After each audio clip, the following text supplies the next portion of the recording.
Bonsoir François Lequillier. On va voyager avec vous aussi ce soir. Vous venez de publier Amaïké.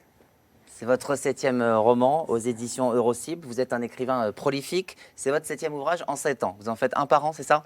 C'est ça, exactement, à peu près un par an. Oui. Alors vous êtes relativement connu dans la Manche, qui est votre territoire, un petit peu moins dans le reste de la Normandie. Mais vous me disiez en préparant l'émission que lorsque vous dédicacez vos ouvrages, eh bien la Normandie, ça fait sens. Et puis vous êtes vous-même un grand voyageur dans votre vie. Vous avez beaucoup voyagé, non?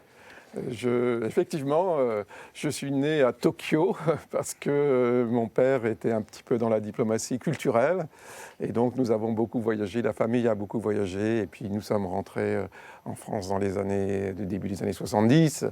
Et puis j'ai découvert la Normandie et j'ai découvert le Cotentin qui depuis 20 ans est ma région d'adoption. Je ne suis pas né dans le Cotentin, mais c'est ma région d'adoption. Et du coup, ça vous inspire pour vos romans. Oui. Il y a eu par le passé les dunes du Cotentin, le pont de la Roque, et cette fois-ci, c'est Amaïké. Alors là, ça sonne un peu moins normand.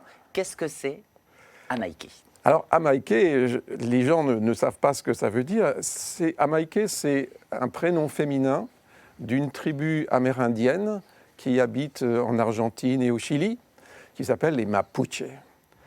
Avec l'accent, s'il vous plaît. Avec l'accent, avec l'accent. Eh bien, ce livre est issu d'une histoire qu'on m'a racontée dans le Cotentin. Je rencontre des gens qui me racontent une histoire, et c'est basé sur une histoire vraie. Alors, vous êtes en 1878 à Buenos Aires, et c'est une période très difficile pour l'Argentine, qui s'appelle la campagne du désert. Pour aller vite, disons peut-être un peu extrême, l'armée massacre les Indiens. Bon, voilà. Et un jour, l'ambassadeur de France à Buenos Aires assiste avec son épouse à un défilé de pauvres indiennes qu'on emmène dans une réserve. Et là, il y a une chose extraordinaire qui se produit. Il y a une petite fille d'environ 6 ans qui se détache du groupe et qui va se jeter dans les jupes de l'ambassadrice, laquelle ne pouvait pas avoir d'enfant. Elle va être adoptée et elle va être éduquée comme une jeune fille de la haute société française. Et un jour, cette famille va venir à Granville. Voilà, ne racontez pas tout. Et du coup, elle rencontre un jeune homme, un aristocrate donc, du pays de Coutances. C'est pour ça qu'il y a aussi beaucoup de descriptions dans votre ouvrage sur le Cotentin. Et il y a aussi beaucoup d'illustrations dans cet ouvrage. Amaïké, ça veut dire princesse. Oui. Et la personne qui fait les illustrations, c'est votre femme, c'est votre Amaïké en fait. Parce que c'est une histoire qui se fait à deux aussi, l'écriture. C'est ma princesse, si vous voulez.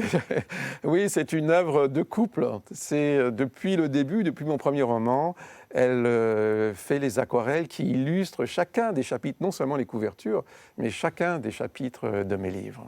Et donc, cette intrigue qui mêle la société et l'histoire, vous parliez donc de la guerre, c'est vrai que c'est très violent ce qui se passe. Est-ce que vous avez voulu qu'il y ait des résonances avec notre société contemporaine? Moi, j'ai lu à un moment où on parle d'un mur qui est érigé. Ça m'a fait penser, moi, à Donald Trump, le mur entre les États-Unis et le Mexique. Est-ce que vous avez voulu ou c'est involontaire? Est-ce qu'il peut y avoir des réflexions sur le monde dans lequel on vit aujourd'hui? Moi, j'écris des romans qui sont des romans faciles à lire, qui sont très documentés, néanmoins, qui sont faciles à lire. Ce n'est pas... Je raconte une histoire, je raconte une histoire pour les adultes. Vous savez, quand j'étais plus jeune, j'avais mes 2 petits-enfants, le soir, je leur racontais une histoire, j'inventais une histoire. Et là, ben voilà, finalement, je raconte maintenant des histoires pour les adultes.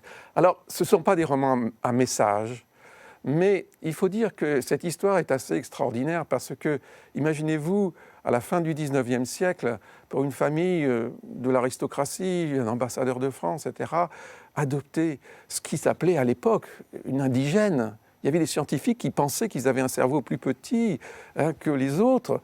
C'est des termes qu'on peut malheureusement encore entendre aujourd'hui dans la bouche. Malheureusement, on peut encore entendre ça, heureusement beaucoup moins.